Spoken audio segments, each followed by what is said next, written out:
This is the same video I ran, I think it was middle of last week, as a promo for my Tribulation Period Survival Guide, which I suggest that everyone get a copy of. It is a free book, and you can go to the description or the About section below and you can get this book. And my thinking was that if you really believe what is about to happen in September, at least what is being projected to happen by many prophecy teachers around the world, then I would encourage you to get a copy to your lost loved ones before it's too late. Basically, it was a promo to encourage people to do so. But with that said, today I'm going to take the September prophecies and break them down, and this being from the research that I have done over the months and years, and let you decide whether or not you believe or disbelieve this to be a prophetic event. Now, many of you that have been with me for many years, you know how I feel, and that I really believe that everyone who takes on any prophecy that's extra biblical, much research should be done to see how it correlates with the Bible. So I'm going to go ahead and I'm going to start with some of the events that are projected to happen in September. And first of all, I'm going to start with Rosh Hashanah, or the Feast of Trumpets, which is supposed to take place September 13th of 2015. I'm going to do a little bit of reading as well. It says, Rosh Hashanah, or the Feast of Trumpets, is a perennial magnet for rapture speculation each year. The end of Sabbath year on Rosh Hashanah 2015 makes it doubly tempting to see a rapture there. This is also the day of the final blood moon tetrad, or close to it. There is a set pattern of different sounds that are repeated 11 times with one single final blast referred to as the last trump, which is found in 2 Corinthians 15:52. That's the reason why they feel that this could be the time of which the rapture takes place. The Feast of Trumpets is a unique celebration in that it is actually 2 days referred to as one day. So again, there's another reason why many believe that we don't know the day nor the hour, because it's 2 days. But this, for years, many years, people have tried to date set and say that this would be the time when the rapture takes place. And usually it comes up about every year, somebody's calling for the rapture. And the fact that it's falling on a Shemitah year, the year of Jubilee begins, and this is the end of a blood moon tetrad, that just adds to the allure. Well, you decide whether or not you believe that's the case. Number 2, financial collapse. Jonathan Cahn, author of The Mystery of the Shemitah, says the Shemitah is about punishment, or punishing disobedient nations financially. And typically he's really kind of narrowing in on the United States. Shemitah a year ends on September 24th. Biblically, the Shemitah, found in Exodus 23:10 and 11, Leviticus 25:1 through 7, and Leviticus 25:21 through 22, is when the land of Israel was to rest for 1 year in every 7 years, which is known as a Sabbath year. In a Sabbath year known as the Jewish tradition as the Shemitah, farmers were not to plant seed, prune their vines or trees, or harvest their crops.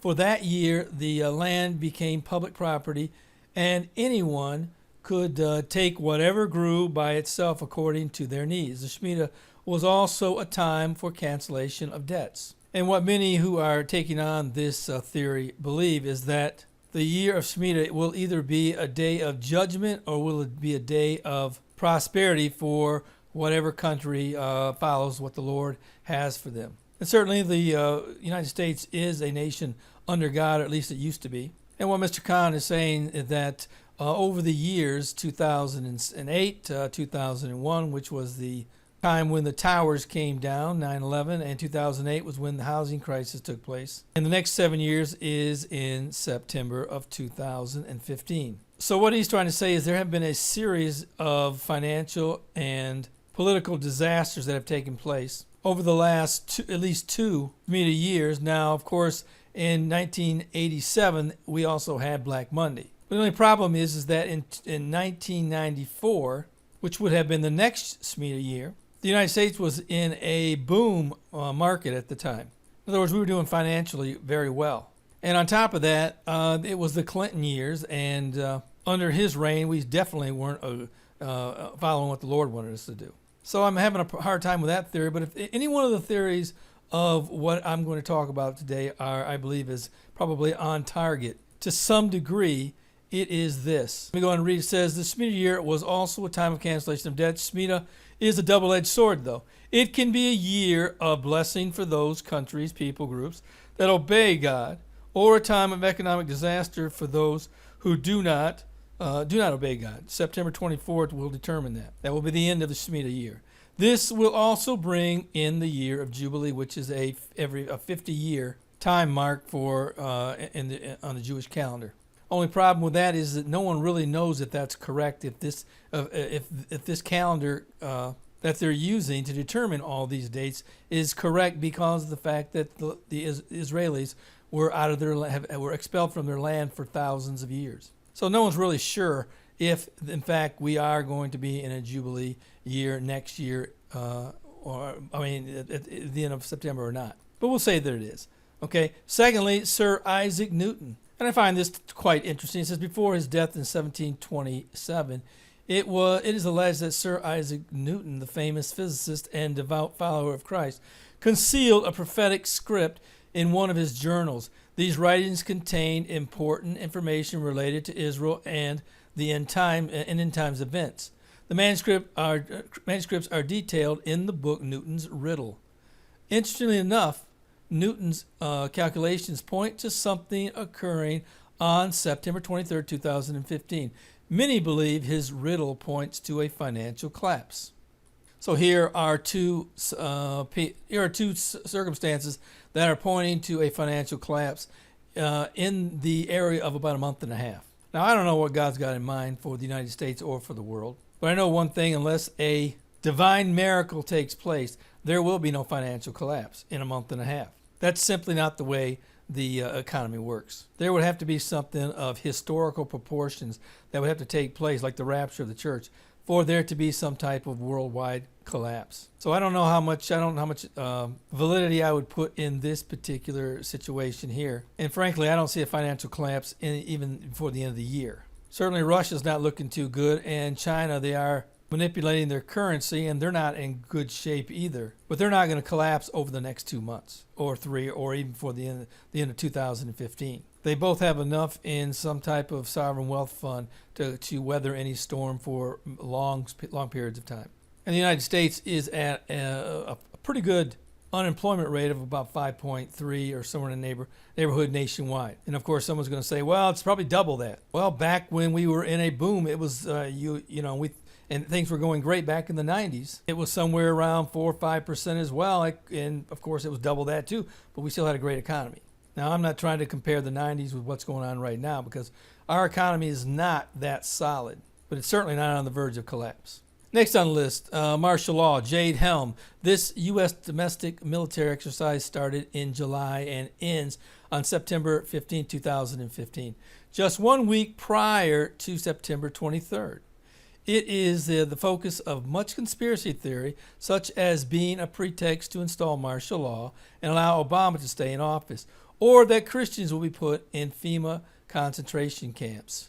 Well, I don't put any stock at all in this prophecy. Just because they are having military exercises in various states or whatever the case may be, doesn't mean this is going to happen. I can remember back a few years ago when they were saying that the United States, Canada, and Mexico were on the verge of merging together and forming this one type of currency. Well, that was back in the mid-2000s. That conspiracy theory was going around.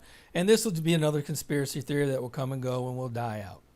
And frankly, this has nothing to do with Bible prophecy. It's more on the level of something like the Illuminati or some type of space alien invasion. And one thing I want you to take from every single one that I'm about ready to address, and that is, in and of themselves, once you take a look at each one of them and see how many of these are just preposterous, you can simply eliminate them from the list, and by the time you're done, very few of them even have any type of biblical connection or credibility. And the next one that I am going to address is the blood moon tetrads.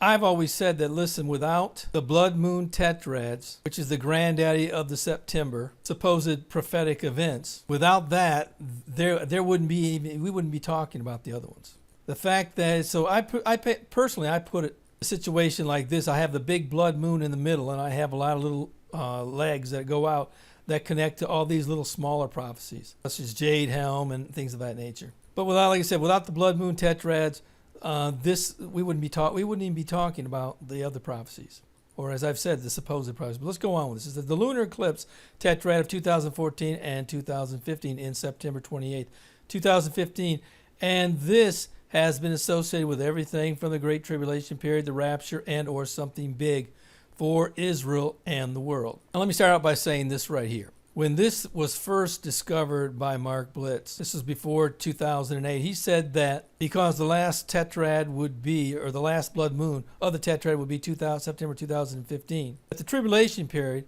or the rapture, would be before 2008, and the tribulation period would start in 2008. That would give it 7 years, because Bible prophecy basically says that at the end of the 7-year period, the sun would go dark, and the moon would turn blood red. And of course, there would be a great earthquake, a worldwide earthquake, and the stars of heaven would lose their shine. But when 2008 came and went, the supporters of this theory had to change their theory, because they knew that the blood moons that were spoken of in Joel, also in Acts and Matthew, and in Revelation, all pointed to the end of the tribulation period just before the second coming of Christ. They knew that. So they had to change their theory and say that this blood moon tetrad, the end of it, would bring about something significant. And that something significant would take place somewhere either before or after the last blood moon tetrad. So many now are trying to say, well, the blood moons are not a sign of the rapture of the church, but it is a sign of something significant or a harbinger. Well, let's talk about the blood moons that have taken place over the last 2,000 years. There have only been 8 so far. And many of the proponents of this particular theory try to say that they only want to go back 500 years. That's because the first 4 tetrads that landed on feast days, nothing significant happened. In fact, actually, it's the first 5. The first 5 tetrads, that the last one being in, I believe, 14, 28, 29. Up to that point, nothing significant had happened to the Jews or really anybody else. So they key on what happened in 1492 and also in 1948 and also in 1970 or 67. Those are the last 3 that took place. So they're trying to say that these blood moons are a type of sign. The only problem is that the event of 1492, which was when the Jews were expelled from Spain, the blood moon tetrad did not start until 1493 and 1494. And that was the same way and also in 1948 when the Jews were declared their state and were attacked by the Arabs. The blood moon tetrad didn't start until the next year. So you really can't call it a harbinger or a sign because of the 8 tetrads that have landed on feast days. Only 1 year or 1 tetrad actually started before the event took place. And that was actually in 1967 when the Jews captured the West Bank and also Jerusalem. So of the 8 tetrads that have taken place in 2,000 years, or during the church age, only 1 of the tetrads served as a sign or a harbinger. The other 7 had no bearing, and basically what happened was the event took place on every single one of them, and then the sign or the harbinger took place after the fact. To me, that defies common sense, and it's simply not biblical. Every time God has sent a sign, it's always been before the event, not after it. So you make up your mind whether you think that is of God or if it's biblical. The next event that's going to take place in September is an asteroid impact. Supposedly, the government knows about some asteroid coming. It is due September 25th or 24th. Why then? It's the Jewish Day of Atonement. Actually, Atonement in 2015 falls on September 22nd and 23rd.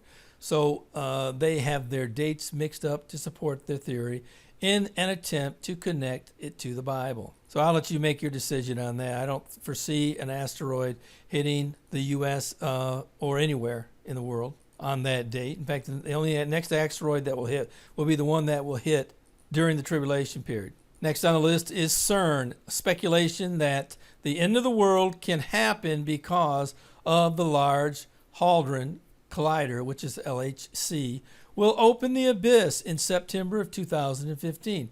This on top of the past speculation that CERN would cause a mini black hole to swallow the Earth.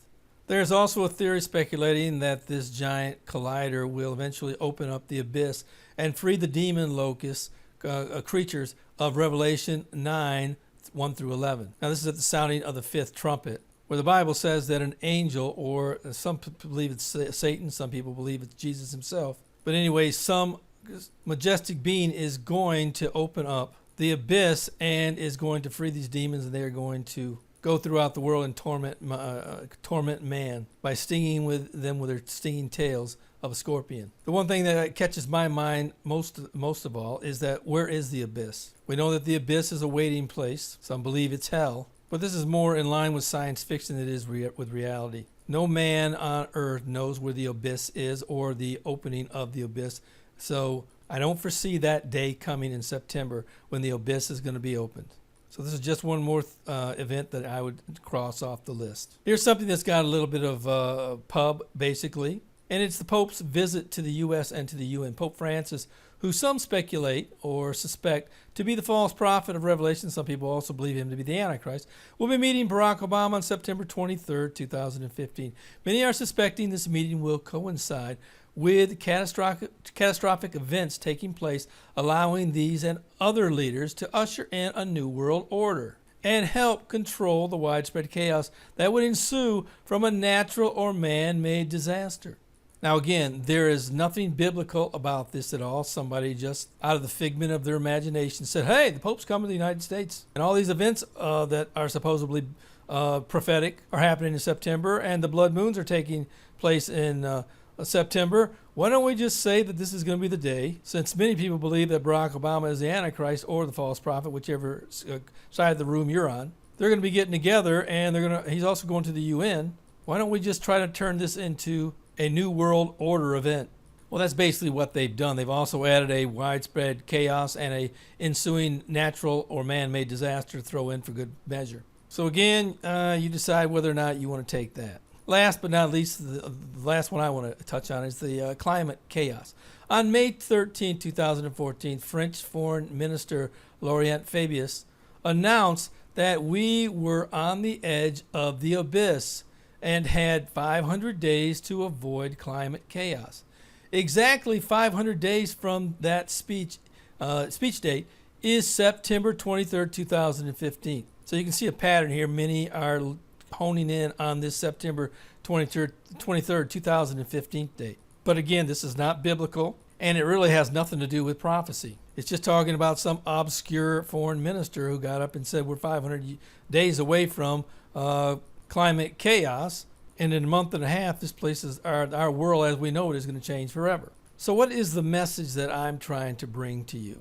Well, the message is the same message I brought to you all along for as long as this has been front page of every tabloid in the world. And it's only going to get bigger as we draw towards September. Number one, don't panic and take whatever you're hearing from these Bible prophecy fantasy sites and channels with a grain of salt. Don't put all your eggs in one basket, meaning don't get your hopes up that the rapture of the church is going to take place on September 23rd. Or before or thereafter. Yes, it could take place, but don't get it in your mind that it's going to take place because of these events. I think I've proven fairly handedly that many and most of these have nothing to do with the Bible. They're all man-made and are actually better suited on a prepper channel or New World Order channel than they are on a Bible prophecy channel.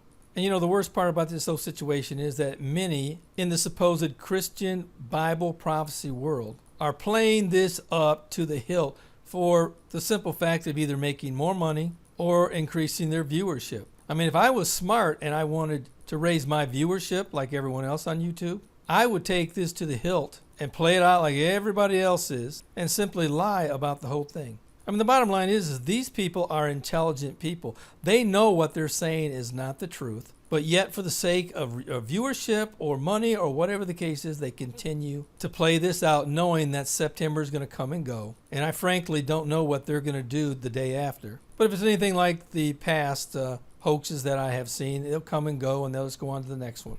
Because most of these individuals go from one hoax to the next. But my message is this right here. Don't get your hopes up on this September nonsense. Continue to look at what the Bible has to say. I think we've proven pretty handily that the tetrads that land on feast days are not signs. The vast majority of them happened after the event took place, not before. That would be a sign if it happened before, but it didn't. And I think we've proven so far that most of these events, if not all of them, have absolutely nothing to do with the Bible. And that should concern you considerably. And I know many of you are going to say, well, God doesn't always use things that are connected to the Bible in order to get his message across. Well, I would agree with you to some degree. If the vast majority of these supposed signs, or whatever you want to call them, weren't laced completely and saturated in conspiracy theories, I'd say fine, maybe I could go with that. But the vast majority of them were born and bred out of conspiracy theories.